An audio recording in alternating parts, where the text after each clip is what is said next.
Can we get here? Let's get do here. it. We had one of the greatest football games of the year. That was a good game. It really was. It was a fun game. It's not often you see a team down by 16 points in the fourth quarter and win. You know why? Because it never happens. It never happens. What are you talking about? Unbelievable. Down 16 points. The other team had no turnovers. I'm talking about the Rams. Mm-hmm. They had over 500 yards in offense, right? Over 500. No team had ever lost a game where they had no turnovers. They had over 500 yards. They were led by 16 in the fourth quarter, and wound up losing. And I know all of the people decided this is the day that they were going to sing the praises of Sam Darnold, but I'm not one of them. Sam Darnold. Okay. I know they won the game, but I'm going to tell you, I'm going to give it to you real. Okay. Sam Darnold got bailed out and got a reprieve from the Rams. That's what that was. Yeah, the sports writers in the press box had to change their stories that they had written after 3 quarters about how he can't win a big game. Mm-hmm. And the Rams choke, and in the process, they let Sam Darnold off the hook.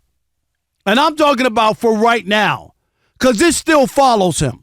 And the reason it still follows him, and I heard Colin recite a stat earlier, and other people were talking about it as well. First quarterback to win 12 games with 2 different teams. All right? That's not a badge of honor. It's an indictment of Sam Darnold. Because most guys who win 12 games, they ain't going to another team the next year. That's just fact. Would you agree with that? Most of the time, yeah. Okay, you're not going nowhere else. So 12 wins is great. I'm shocked by that, though. I thought Joe Montana, like with Kansas City. It wasn't 12. Yeah, okay. I was shocked you did that. But unless, of course, you're Sam Darnold, and that's why the Minnesota Vikings didn't buy into him. Before this game, I told you I didn't buy into Sam Darnold, who wet the bed last year in the 2 biggest games of the year. One for the division, right, against the Lions, and then, of course, in the playoff game against the Rams. And he did exactly the same thing. Did you watch the first 3 quarters? He was atrocious. He was awful. And all of a sudden, down by 16, it was the punt return that changed that game. You know that. When you could score on the special teams and not have a long drive and eat up clock, and that turned the game around. It wasn't Sam Darnold. And then the big controversial, which really wasn't controversial when you watch the replay of it, the 2-point conversion, that was one of the luckiest plays in the history of sports that you'll ever see because it bailed Sam Darnold out. And he's lucky. I don't know who was the DB for the Rams. Didn't pick it up. Well, the ball went right through, like hit him in the chest and went through and bounced. And, of course, they were lucky that the ball was picked up. What's the guy's name? Charbonneau? Yeah. Right, who picked up the ball. He just like, oh, who man. just really just picked it up to pick it up, and he's in the end zone, so they get the 2-point conversion. The original pass was awful. That should have been the game, and he could have lost right there, and people would be talking about Sam Darnold right now. Sam Darnold is not off the hook with yours truly. And there'll be another game, and last night, early on those 3 quarters, proved to me why the Vikings parted with him and why people were talking about Sam Darnold up until that game turned around and they got to win. And I get it. Winning is the greatest makeup ever. It covers up everything. And I get it. He threw a couple touchdowns. He was able to get the 2-point conversions, even though one was super lucky. And they won the game. And nobody in Seattle is going to be mad today. And people are going to look the other way. But Sam Darnold did not change my mind about him in big games. Elijah, put the camera on me. I'm so mad at you right now, Rob. You know why I'm mad at you? I'm mad at you because, Shay, the best part about this is, Shay, you were here yesterday. Elijah, you were here yesterday. So you heard my partner in crime, Rob Parker, sit 2 feet away from me and tell me, you know what? If he plays well and if he wins this big game and if he can get a big game on a primetime moment, I'll give him some credit. And you know what he did? He beat the MVP in a game where he was terrible in the first half. And you know what you said to me a week ago?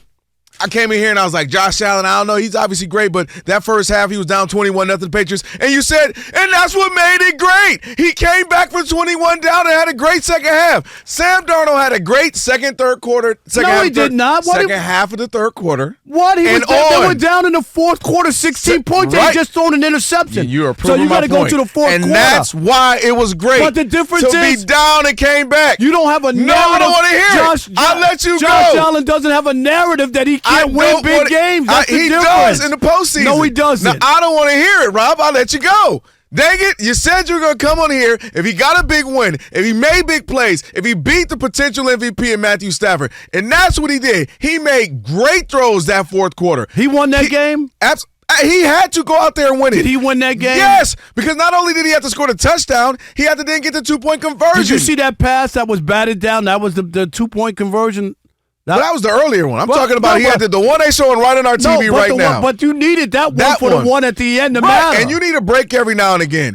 Sam Darnold did what he was supposed to do that fourth quarter. Didn't look great. And that's what made it great because Sam Darnold, historically, I would agree with you. It would have been 3-4 more interceptions. He would have had a bad game like Jared Goff had in the postseason last year. Sam Darnold would have frazzled, and everybody would have known it's over. The gunslinger Matt Stafford throwing for 400 yards. He can't do anything against the Rams. He already had 6 total between last game and this one last night. 6 interceptions against the Rams. You know what he did? He buckled up, buckled down, locked in, and made game-winning throws. Not lucky throws, game-winning throws, and let his team down, and is now potentially can win a division. Might mess around and have the Rams in a really awkward situation now because of how good the 49ers are.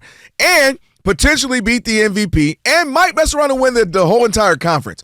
That was a performance that he needed. That was something he can build off of. And he is not Joe Montana. It's not the return of John Elway. But you have to get some of those under your belt. You have to crawl before you walk. And he was able to do that. Listen, Sam Darnold for 4 or 5 years was in bad situations, wasn't playing good with the Panthers, with the Jets. Things weren't good. Goes to a good Viking situation and thrived. Didn't play great in a couple of games. But not a couple games. In the biggest games of the year. But he came through and he got them to 14-3 in the postseason and he fell short. But what I'm saying is he didn't play well. He didn't. But if he does that, they don't want him. They cast him off. Would have been great to have him this year. Goes to Seahawks and is playing well, and now have them mess around and win the division or conference. They didn't even score a touchdown. You gotta put some respect. The week before. Not respect. Respect on his name, like Birdman told you. That's all I'm saying. That was a good win, a great win for him, confidence builder, and they got to feel really great because they had no reason to win that game until he buckled down and made some insane throws. All right, Rob, so they're watching us right now, which means another thing they can do is what?